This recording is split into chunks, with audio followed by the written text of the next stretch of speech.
Selamat siang anak-anak. Assalamualaikum warahmatullahi wabarakatuh. Kali ini bersama saya ketemu lagi dengan saya, tapi kita belajarnya lewat online ya. Oke, kabarnya anak-anak di rumah gimana? Insya Allah baik-baik aja ya. Jadi tetap jaga kondisi, jaga kesehatan. Dengan adanya wabah virus corona ini, biar kita semuanya bisa belajar dan mendapatkan hikmah dari kejadian-kejadian yang seperti ini. Nah, hikmahnya apa ya? Kayak kalian bisa belajar di rumah, bisa dekat dengan orang tua kalian, tidak banyak main di luar kayak gitu kan. Jadi semuanya juga harus ditanggapi dengan pikiran yang positif. Oke, di pelajaran kali ini kita masih belajar tentang seputar manajemen pengelolaan obat dan produksi obat ya. Ini di PowerPoint sudah ada tampilan tentang perencanaan kebutuhan obat. Sedangkan di minggu-minggu sebelumnya kita kan sudah belajar tentang bagaimana obat ini bisa didapat untuk keperluan apotik ataupun layanan farmasi yang lain kayak gitu. Jadi di minggu ini kita khusus untuk belajar mengenai perencanaan kebutuhan obat. Nah, di poin selanjutnya ada penjelasan-penjelasan seperti idealnya dilakukan berdasarkan data dari tahap akhir, yaitu penggunaan periode yang lalu. Jadi perencanaan kebutuhan obat itu harusnya atau idealnya dilakukan berdasarkan data dari tahap yang akhir. Jadi melihat dari data-data yang terakhir yang kita dapatkan kayak gitu. Jadi kita harus melihat itu untuk merencanakan kebutuhan obat. Selanjutnya ada macam-macam metode perencanaan. Yang nomor satu ada metode morbiditas, yang kedua ada metode konsumsi. Ya. Selanjutnya ada metode kombinasi. Oke. Masing-masing metode ini akan dijelaskan di slide selanjutnya. Oke, ini slide selanjutnya, perencanaan kebutuhan obat. Perencanaan kebutuhan obat ini meliputi ada metode konsumsi, ada data pemakaian obat, ada metode epidemiologi, ada tim perencanaan obat terpadu, dan selanjutnya ada kebutuhan obat rumah sakit, jenis dan jumlahnya. Oke,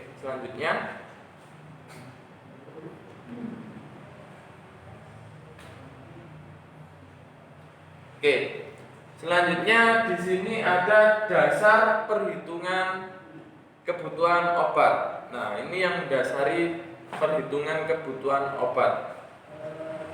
Oke. Untuk perhitungan kebutuhan obat itu ada rencana kegiatan perhitungan kebutuhan. Nah, di sini kalian harus merencanakan seperti apa sih kegiatan untuk perhitungan kebutuhannya, nah gitu. Selanjutnya ada estimasi waktu yang dibutuhkan. Nah, estimasi waktu ini apa sih Pak? Estimasi waktu biasanya itu berhubungan dengan pola atau jangka waktu yang dibutuhkan dalam proses perhitungan kebutuhan obat kayak gitu. Terus selanjutnya ada daftar obat. Nah, daftar obat ini daftar obat apa saja yang akan diperhitungkan untuk kebutuhan obatnya kayak gitu. Terus selanjutnya ada poin supply atau barang yang akan disuplai kayak gitu. Selanjutnya ada dampak lead time. Nah, kalian harus tahu juga karena lead time di waktu-waktu kemarin kita kan juga sudah belajar tentang lead time ya. tentang lead time, dan di buku paket kalian juga ada tentang pengertian lead time itu sendiri. Jadi kalian juga harus nggak boleh lupa tentang lead time ini, karena ini termasuk istilah-istilah yang harus kalian ketahui.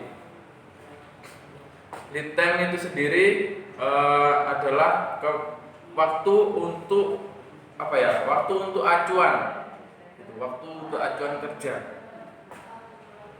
Terus selanjutnya ada estimasi biaya total pengadaan. Estimasi biaya total pengadaan.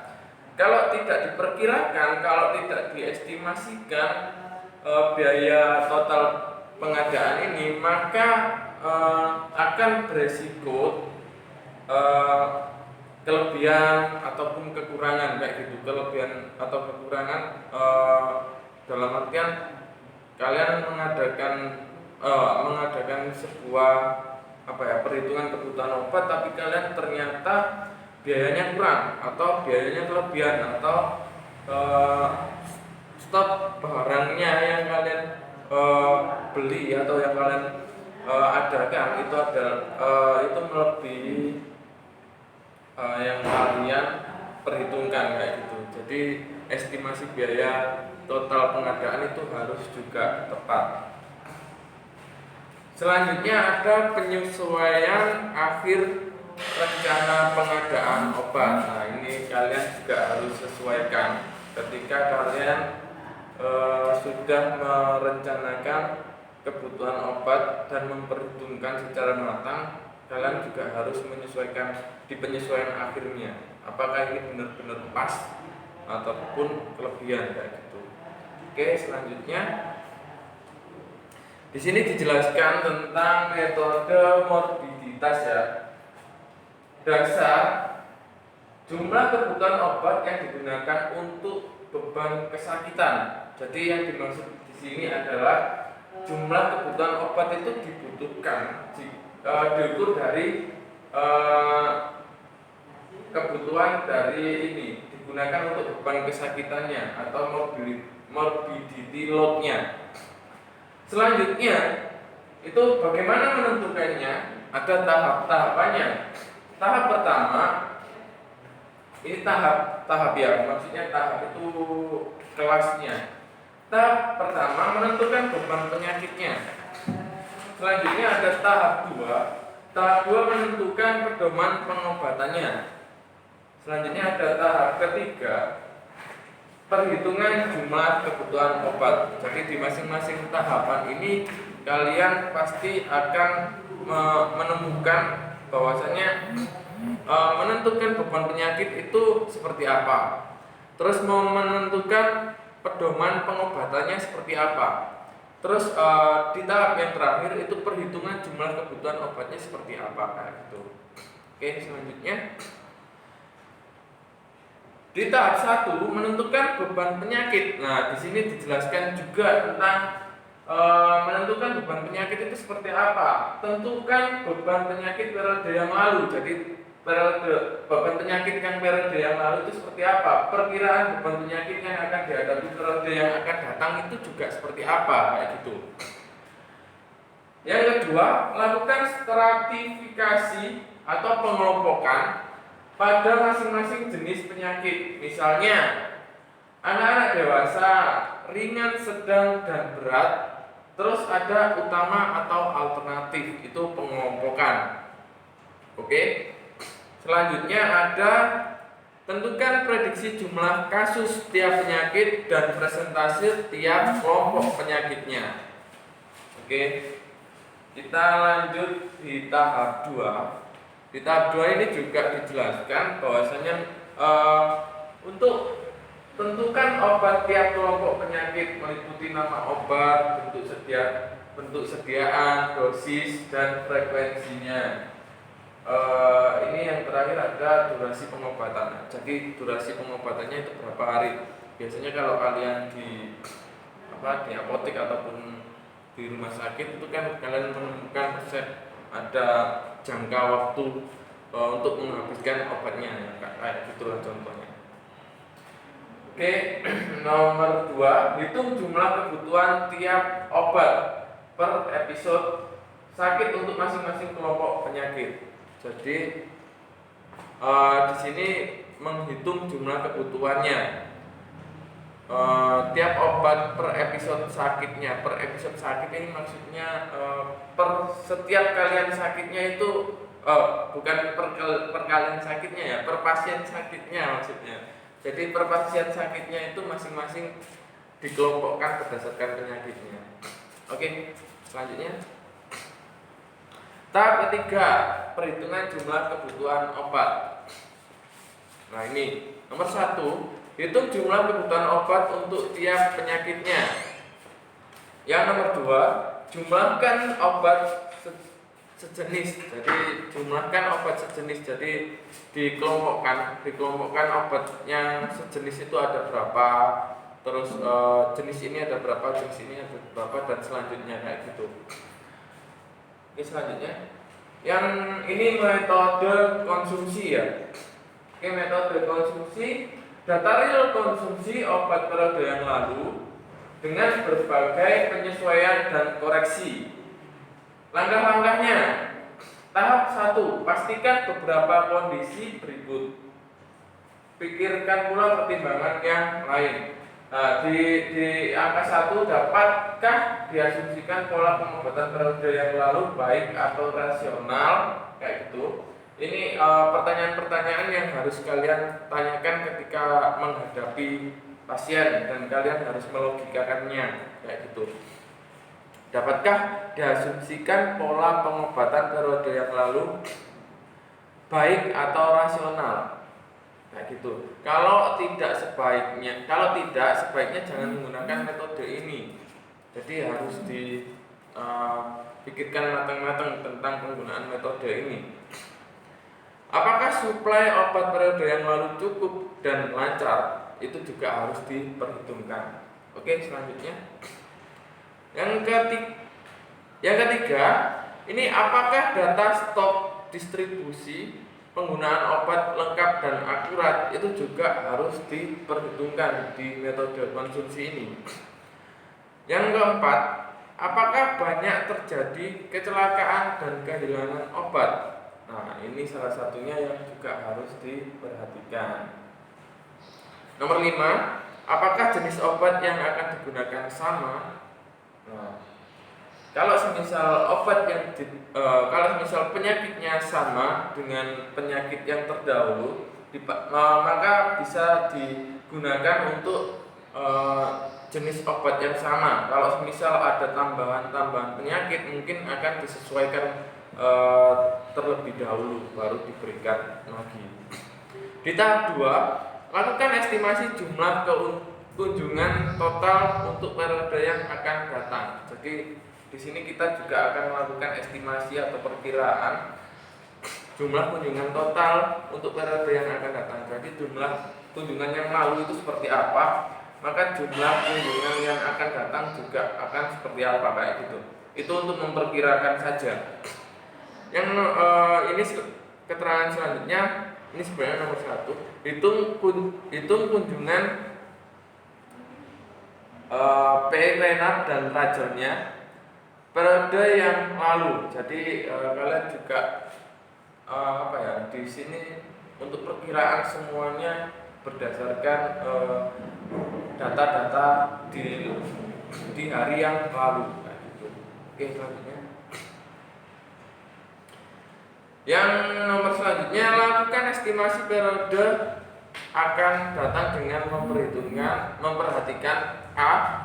Perubahan populasi daerah, cakupan pelayanan, perubahan cakupan pelayanan. B. Pola morbiditas, kecenderungan perubahan dan insidensi. C. Penambahan fasilitas pelayanan.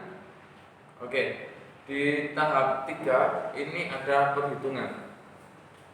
Oke, di tahap 3 ada perhitungan, tentukan metode konsumsinya. Terus hitung pemakaian tiap jenis obat dalam periode yang lalu.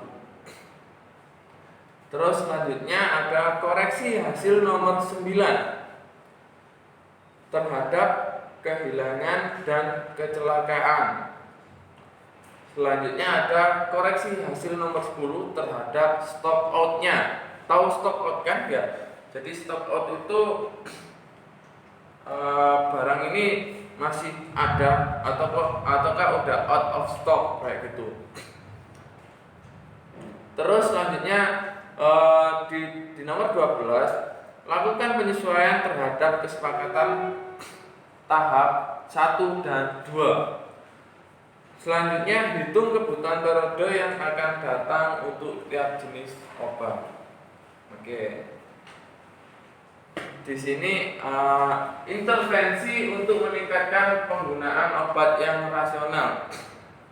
Ada 3 pendidikan, yaitu di staf profesional dan pasien beserta keluarganya. Terus ada manajerial, mengembangkan standar terapi, evaluasi penggunaan obat,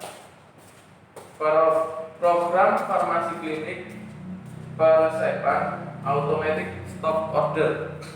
Terus ada regulasi. Di regulasi ini ada registrasi obat, lisensi untuk tenaga profesional.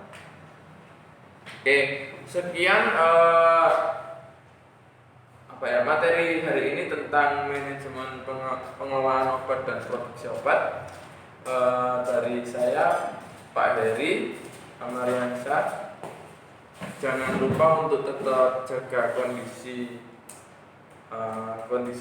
kesehatan kalian, cuci tangan yang rajin, jangan banyak bertemu dengan orang, jangan keluar malam, dan jangan anggap kalian liburan, bahwasanya kalian juga harus memiliki tanggung jawab penuh tentang kesadaran kalian belajar. Untuk tugasnya diingat-ingat, saya tuliskan aja di papan ya. Tugasnya adalah kalian harus, tugas pertama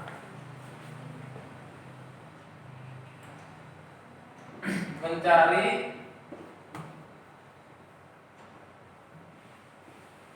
tentang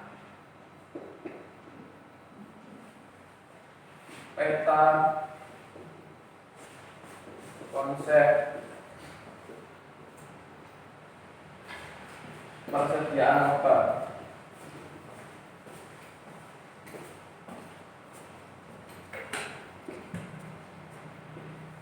Oke, mencari tentang peta konsep persediaan obat. Kalau bisa kalian buat peta konsepnya dengan hal yang detail.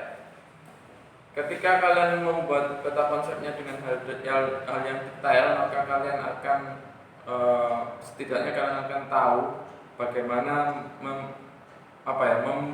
memetakan tentang persediaan obat kayak gitu. Oke, kurang lebihnya saya mohon maaf. Assalamualaikum warahmatullahi wabarakatuh.